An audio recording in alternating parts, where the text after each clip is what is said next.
दोस्तों, अगर आपको मुंबई इंडियंस और सनराइजर्स हैदराबाद के बीच खेला गया मुकाबला पसंद आया हो तो हमारी इस वीडियो को दिल से एक राय जरूर कर दें। आज के इस वीडियो का लाइक टारगेट सिर्फ 700 लाइक है। दोस्तों, हैदराबाद के मैदान पर दीपक चाहर और ट्रेंट बोल्ट का आया जबरदस्त तूफान। खतरनाक गेंदबाजी करते हुए मुंबई के गेंदबाजों ने हैदराबाद के बल्लेबाजों को घुटने टेकने के लिए कर दिया मजबूर। तो आखिर किस बल्लेबाज ने मैच में कराई हैदराबाद की वापसी? मुंबई के किस गेंदबाज ने झटका सबसे ज्यादा विकेट और हैदराबाद की टीम ने मुंबई इंडियंस को कितने रनों का दिया लक्ष्य? मुंबई के गेंदबाजों की खतरनाक गेंदबाजी के साथ इस मुकाबले की पूरी हाईलाइट हम आपको जरूर दिखाने वाले हैं। लेकिन उससे पहले आपको क्या लगता है, जसप्रीत बुमराह और मोहम्मद शमी में से कौन है खतरनाक गेंदबाज? आप खुद नीचे कमेंट करके बताइए। दोस्तों, हैदराबाद के मैदान पर मुंबई इंडियंस और सनराइजर्स हैदराबाद के बीच कांटे की टक्कर देखने को मिला। जी हां दोस्तों, पहले टॉस जीतकर मुंबई ने गेंदबाजी करने का निर्णय लिया था और हैदराबाद को बल्लेबाजी करने के लिए आमंत्रित किया था। हैदराबाद की तरफ से ओपनिंग करने के लिए आईपीएल के सबसे खतरनाक ओपनिंग जोड़ी यानी कि ट्रेविस हेड और अभिषेक शर्मा बल्लेबाजी करने के लिए मैदान पर उतरे। दोनों बल्लेबाजों के कंधों पर अपनी टीम को अच्छी शुरुआत दिलाने की जिम्मेदारी थी। मुंबई की तरफ से पहले ओवर में गेंदबाजी करने के लिए दीपक चाहर आए। दीपक चाहर ने शानदार गेंदबाजी का नजारा पेश करते हुए पहले ओवर में सिर्फ 2 रन ही बनने दिया। मुंबई इंडियंस की तरफ से दूसरे ओवर में गेंदबाजी करने के लिए आए रफ्तार के सौदागर ट्रेंट बोल्ट अपनी गेंदबाजी से दोनों बल्लेबाजों को खूब परेशान कर रहे थे। आते ही ट्रेंट बोल्ट ने दूसरे ओवर की दूसरी ही गेंद पर ट्रेविस हेड को नमन धीर के हाथों कैच आउट कराकर अपनी टीम को पहली सफलता दिला डाली। ट्रेविस हेड बिना खाता खोले पवेलियन लौट गए। अब अभिषेक शर्मा का साथ देने के लिए बाएं हाथ के बल्लेबाज ईशान किशन बल्लेबाजी करने मैदान पर उतरे। ओवर की 5वीं गेंद पर ईशान किशन ने सिंगल लेकर अपना खाता खोला और स्ट्राइक अभिषेक शर्मा को दे दिया। दूसरे ओवर की आखिरी गेंद पर अभिषेक शर्मा ने जबरदस्त छक्का लगाते हुए अपनी टीम के स्कोर को आगे बढ़ाया। 2 बार की समाप्ति के बाद हैदराबाद का स्कोर 1 विकेट के नुकसान पर सिर्फ 9 रन ही बन पाया। तीसरे ओवर में कप्तान हार्दिक पांड्या ने गेंदबाजी करने के लिए एक बार फिर से दीपक चाहर को भेजा और आते ही दीपक ने पहले ही गेंद पर ईशान किशन को आउट करके हैदराबाद की टीम को दूसरा झटका दे दिया। ईशान किशन को सिर्फ 1 रन बनाकर ही वापस लौटना पड़ा। ईशान किशन का विकेट गिरने के बाद हैदराबाद की तरफ से बल्लेबाजी करने के लिए अब मैदान पर नीतीश कुमार रेड्डी आ चुके थे। दोनों बल्लेबाजों ने एकल और डबल लेकर तीसरे ओवर से 3 रन बटोर लिया। 3 ओवर की समाप्ति के बाद हैदराबाद की टीम 2 विकेट के नुकसान पर सिर्फ 12 रन ही बना सकी। मुंबई की तरफ से चौथा ओवर लेकर आए ट्रेंट बोल्ट की पहली गेंद पर नीतीश कुमार रेड्डी ने दौड़कर 1 रन पूरा किया और स्ट्राइक अभिषेक शर्मा को थमा दिया। खतरनाक गेंदबाजी करते हुए ट्रेंट बोल्ट ने चौथे ओवर की तीसरी गेंद पर अभिषेक शर्मा को अपने जाल में फंसाया और विघ्नेश पुथुर के हाथों कैच आउट कराकर हैदराबाद को तगड़ा झटका दे दिया। अभिषेक शर्मा सिर्फ 8 रन बनाकर वापस लौट गए। हैदराबाद की पूरी बल्लेबाजी लाइनअप मुंबई इंडियंस के गेंदबाजों के सामने घुटने टेकते हुए नजर आ रही थी। अब नीतीश कुमार रेड्डी का साथ देने के लिए हेनरिक क्लासन बल्लेबाजी करने मैदान पर उतरे। 4 ओवर के बाद हैदराबाद का स्कोर 13 रन ही बन पाया। वहीं उसके 3 बड़े बल्लेबाज पवेलियन लौट चुके थे। 5वें ओवर में मुंबई के कप्तान हार्दिक पांड्या ने फिर से दीपक चाहर पर भरोसा जताया और गेंद को दीपक के हाथों में थमाया। ओवर की पहली गेंद को नीतीश कुमार रेड्डी ने हिट किया और गेंद सीधा मिचेल सेंटनर के हाथों में चली गई। इस तरीके से नीतीश कुमार रेड्डी ने भी अपना विकेट गंवा दिया। अब हेनरिक क्लासन का साथ देने के लिए मैदान पर अनिकेत वर्मा बल्लेबाजी करने के लिए उतर चुके थे। 5 ओवर की समाप्ति के बाद सनराइजर्स हैदराबाद का स्कोर 4 विकेट के नुकसान पर 15 रनों तक ही पहुंच पाया। पावर प्ले के अंतिम ओवर में मुंबई इंडियंस की गेंदबाजी में बड़ा बदलाव देखने को मिला और इस बार गेंदबाजी करने के लिए मुंबई के सबसे भरोसेमंद गेंदबाज जसप्रीत बुमराह आए, जिनका स्वागत अनिकेत वर्मा ने चौथी गेंद पर जबरदस्त चौका लगाकर किया। 5वीं गेंद पर अनिकेत वर्मा ने दौड़कर 2 रन बटोर लिए। ओवर की आखिरी गेंद पर भी अनिकेत को 2 रन ही मिल पाया। दोनों बल्लेबाजों ने मिलकर 6वें ओवर से 9 रन जोड़कर हैदराबाद के स्कोर को आगे बढ़ाया। पावर प्ले की समाप्ति के बाद हैदराबाद की टीम अपने 4 विकेट खोकर सिर्फ 24 रन ही बना पाई। हैदराबाद का यह स्कोर आईपीएल के इस सीजन का पावर प्ले का सबसे छोटा स्कोर था। इस तरीके से सनराइजर्स हैदराबाद के नाम एक खराब है रिकॉर्ड दर्ज हो गया। पावर प्ले के बाद 7वें ओवर में विकेट की तलाश में गेंदबाजी करने के लिए हार्दिक पांड्या ने दीपक चाहर को भेजा।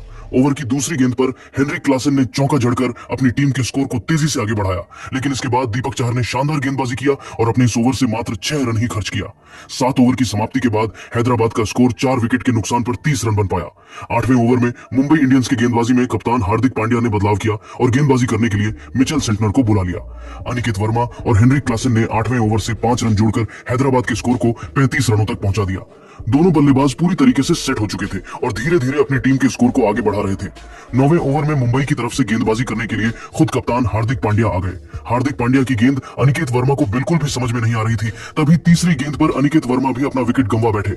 अनिकेत वर्मा को 12 रन बनाकर वापस लौटना पड़ा।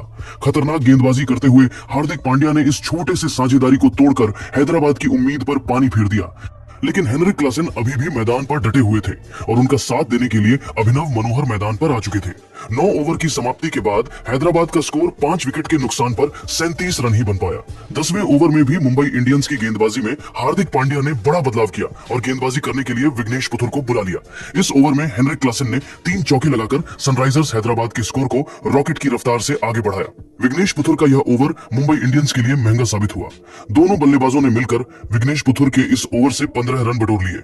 10 ओवर की समाप्ति के बाद हैदराबाद का स्कोर 5 विकेट के नुकसान पर 50 रनों के पार पहुंच गया। 12वें ओवर में गेंदबाजी करने के लिए फिर से हार्दिक पांड्या आए, लेकिन इस बार दोनों बल्लेबाजों ने उनकी जमकर कुटाई कर दिया। ओवर के पहले ही गेंद पर हेनरिक क्लासेन ने शानदार चौका लगाया। इसके बाद तीसरी गेंद पर भी जबरदस्त चौका लगाते हुए अपनी टीम के स्कोर को रॉकेट की रफ्तार से आगे बढ़ाया। इसके बाद 5वीं गेंद को भी चौके में तब्दील कर हार्दिक पांड्या को घुटने टेकने के लिए मजबूर कर दिया। हार्दिक पांड्या के इस ओवर से दोनों बल्लेबाजों ने 16 रन जोड़ते हुए अपनी टीम के स्कोर को 68 रनों तक पहुंचा दिया। 12वें ओवर में खतरनाक गेंदबाजी करते हुए मिचेल सेंटनर ने दोनों बल्लेबाजों को बांध कर रखा और हैदराबाद के तेजी से बढ़ते हुए स्कोर पर ब्रेक लगा दिया। इसके बाद 15वें ओवर में गेंदबाजी करने के लिए हार्दिक पांड्या ने विकेट की तलाश में ट्रेंट बोल्ट को भेजा। ओवर की दूसरी गेंद पर सिंगल लेकर क्लासेन ने अपना अर्धशतक पूरा कर लिया। दोनों बल्लेबाजों ने 15वें ओवर से 9 रन बटोर लिए और हैदराबाद के स्कोर को 90 रनों तक पहुंचा दिया। फिर 17वें ओवर में भी दोनों बल्लेबाजों का बल्ला नहीं रुक और तेजी से रन बटोरते हुए अपनी टीम के स्कोर को 99 रनों तक पहुंचा दिया। अभिनव मनोहर और हेनरिक क्लासेन ने शानदार बल्लेबाजी करते हुए हैदराबाद की टीम में जान फूंक दिया। मुंबई की तरफ से 17वां ओवर लेकर आए जसप्रीत बुमराह, लेकिन दोनों बल्लेबाजों ने मिलकर उनकी धज्जियां उड़ा दिया।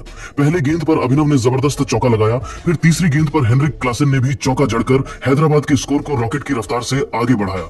इसके बाद भी दोनों बल्लेबाजों का बल्ला रुकने का नाम नहीं लिया और इस ओवर से 11 रन जोड़कर हैदराबाद के स्कोर को 110 रनों तक पहुंचा दिया। 18वें ओवर में अभिनव और क्लासेन ने हार्दिक पांड्या को जमकर धो दिया। ओवर की दूसरी गेंद पर अभिनव ने सनसनाता हुआ छक्का लगाकर अपनी टीम के स्कोर को तेजी से आगे बढ़ाया। फिर 5वीं गेंद पर चौका जड़कर हार्दिक पांड्या को उसने देखने के लिए मजबूर कर दिया। दोनों बल्लेबाज चौकों और छक्कों की बारिश करते हुए अपनी टीम के स्कोर को आगे बढ़ा रहे थे। तभी 19वें ओवर में जसप्रीत बुमराह ने हेनरिक क्लासेन को तिलक वर्मा के हाथों कैच आउट कराकर इस साझेदारी को तोड़ दिया। हेनरिक क्लासेन अपनी टीम के लिए 71 रनों की तूफानी पारी खेलकर वापस लौट गए, लेकिन अभिनव अभी भी मैदान पर डटे हुए थे और उनका साथ देने के लिए कप्तान पैट कमिंस आ चुके थे। 19 ओवर के बाद हैदराबाद का स्कोर 6 विकेट के नुकसान पर 134 रनों तक पहुंच गया। हैदराबाद की टीम ने अपने स्कोर को 150 रनों तक पहुंचाने का पूरा मन बना लिया था। आखिरी ओवर में मुंबई की तरफ से गेंदबाजी करने के लिए ट्रेंट बोल्ट आए।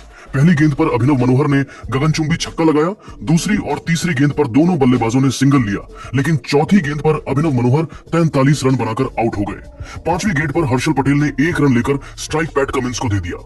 अंतिम गेंद पर बड़ा शॉट खेलने के चक्कर में पैट कमिंस क्लीन बोल्ड हो गए। इस तरीके से हैदराबाद की टीम ने 20 ओवर में अपने 8 विकेट खोकर मुंबई इंडियंस के सामने 144 रनों का लक्ष्य रखा। हैदराबाद के लिए सबसे ज्यादा 71 रन हेनरिक क्लासेन ने बनाए, वहीं अभिनव मनोहर ने भी 43 रनों का योगदान दिया। लेकिन दोस्तों, आपको क्या लगता है